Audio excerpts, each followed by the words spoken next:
Hello friends, आप सबका हमारे यूट्यूब चैनल ब्रेन ब्राइट्स में स्वागत है। आज हम लोग multiplication of integers and properties of multiplication के बारे में समझेंगे। तो चलिए वीडियो को स्टार्ट करते हैं। आइए हम लोग सबसे पहले मल्टीप्लिकेशन ऑफ इंटीजर्स के बारे में समझते हैं। तो that multiplication is a repeated addition. तो जो मल्टीप्लिकेशन है वो क्या है? एक रिपीटेड एडिशन है। तो आइए हम लोग एक एग्जाम्पल लेके समझते हैं।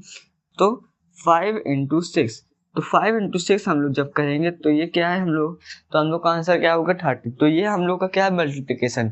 लेकिन अगर हम लोग 6 को 5 टाइम्स क्या कर दे, प्लस कर दे, तो भी हम लोग का जो आंसर होगा वो क्या है होगा 30 होगा। तो जो मल्टीप्लिकेशन है वो क्या है हम लोग का? एक रिपीटेड एडिशन है। और अगर यही 5 into -6 हम लोग करें तो हम लोग का आंसर क्या होगा? -30। और -6 को अगर हम लोग 5 टाइम्स प्लस कर दें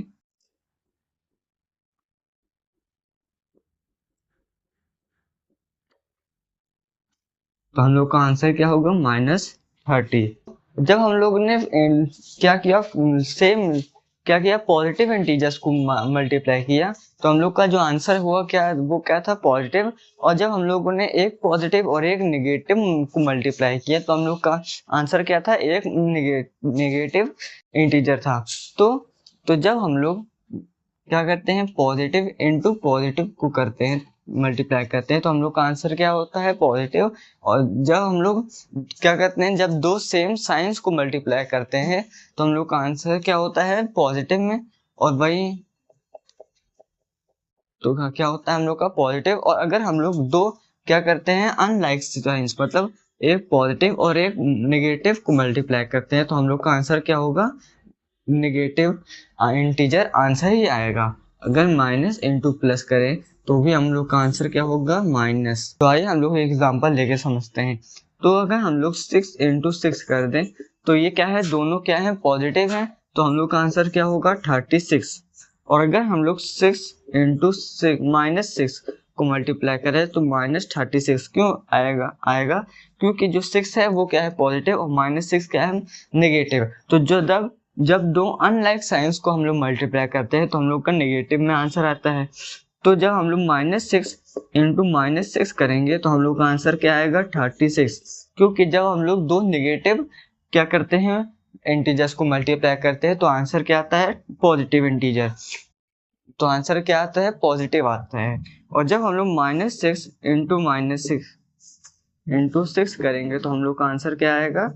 माइनस। तो आइए अब हम लोग प्रॉपर्टीज ऑफ मल्टीप्लिकेशन के बारे में समझते हैं। First, closure property. If A B and B are any two integer then A into B is also an integer. तो जब ए एंड बी ये क्या है? दो इंटीजर हैं। जब इन दोनों का हम लोग क्या करेंगे? मल्टीप्लाई करेंगे तो जो आंसर होगा वो भी क्या होगा? हम लोग का इंटीजर होगा।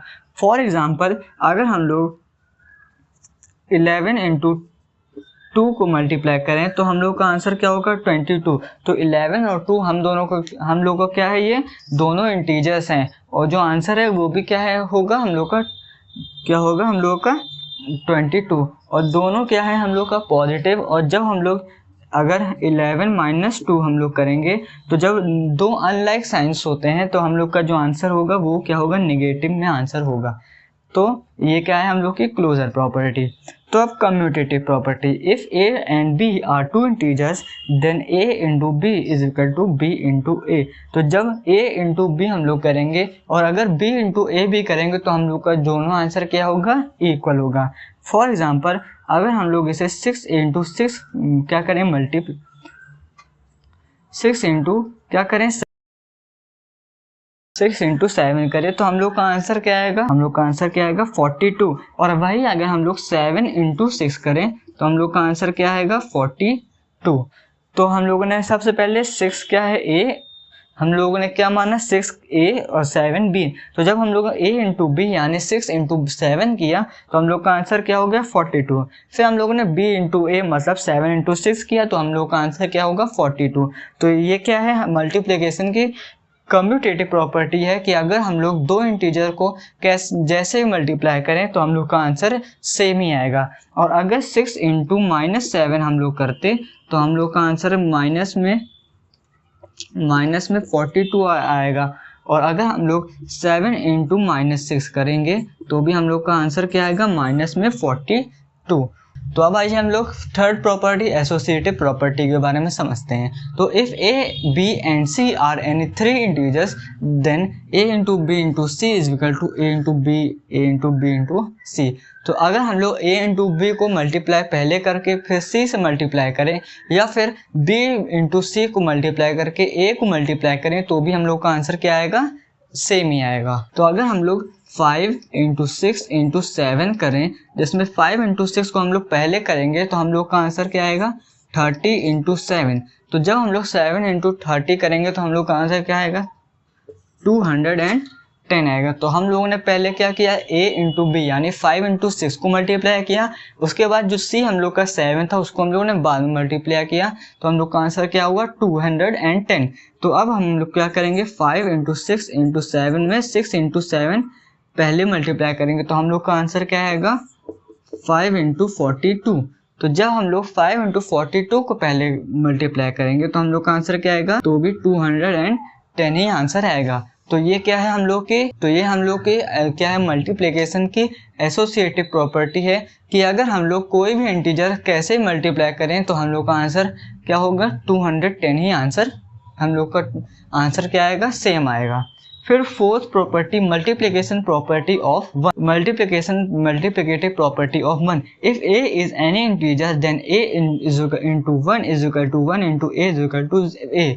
तो जब हम लोग a इंटू 1 करें या फिर 1 इंटू a करें तो हम लोग का आंसर क्या आएगा, a ही आएगा। तो फॉर एग्जाम्पल अगर हम लोग 12 इंटू 1 करें तो हम लोग का आंसर क्या आएगा, 12। और अगर हम लोग 1 इंटू 12 करें तो अभी हम लोग का आंसर क्या आएगा, 12। तो ये क्या है मल्टीप्लिकेशन की प्रॉपर्टी है कि अगर हम लोग कोई भी नंबर, कोई भी इंटीजर को 1 से मल्टीप्लाई करें तो वो आंसर क्या आएगा, इंटीजर ही आएगा। और अगर हम लोग 12 इंटू -1 करते हैं तो हम लोग का आंसर -12 आएगा। और अगर -1 और अगर वहीं हम लोग -12 इंटू 1 करें तो भी हम लोग का आंसर क्या आएगा, -12 ही आएगा। Fifth property multiplicative property of 0। तो if a is an integer then a into 0 is equal to 0 into a is equal to 0। तो अगर हम लोग a को 0 से मल्टीप्लाई करें या फिर 0 को इंटीजर से मल्टीप्लाई करें तो हम लोग का आंसर क्या होगा, 0 ही होगा। तो अगर हम लोग 15 इंटू 0 करें तो हम लोग का आंसर क्या आएगा, 0। और अगर 0 को 15 से मल्टीप्लाई करें तो भी हम लोग का आंसर क्या आएगा, 0 ही आएगा। तो ये क्या है, मल्टीप्लिकेशन की 0 की प्रॉपर्टी है कि अगर हम लोग कोई भी इंटीजर को क्या करें, कोई भी इंटीजर को हम लोग 0 से मल्टीप्लाई करें तो आंसर हम लोग का हमेशा ही multiplication of integer and properties of multiplication के बारे में समझाए। मिलते हैं नेक्स्ट वीडियो में, तब तक के लिए थैंक यू।